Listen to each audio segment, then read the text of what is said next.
Hi friends, so this is a great question and something I wish I knew when I started on the Hill. For those of you who are new here, I worked in Congress for like 5.5 years and I just left in December for a new job in New York City. Okay, let's start with the basics. House members can have 22 staff split between their DC and district offices, and that's 18 full-time and 4 part-time.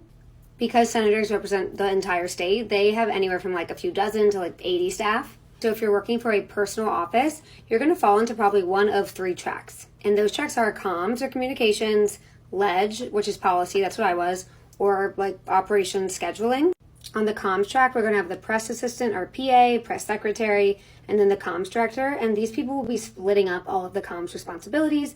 So it's like social media, getting the member on TV, press releases, stuff like that. And then for the ledge track, we have the SA or the staff assistant. That's what I started as. And then the LC or legislative correspondent, which I talked about in my last video.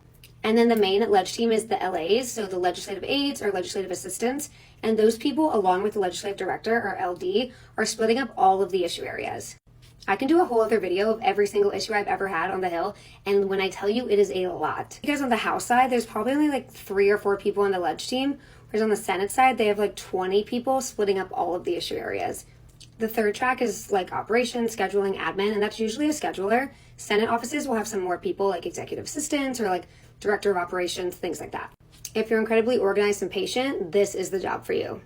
On top of all of that is the chief of staff, and that person is also usually the campaign manager. The biggest difference between the House and the Senate is obviously the amount of staff they have. So the Senate will have like 5 staff assistants, whereas the House will have 1.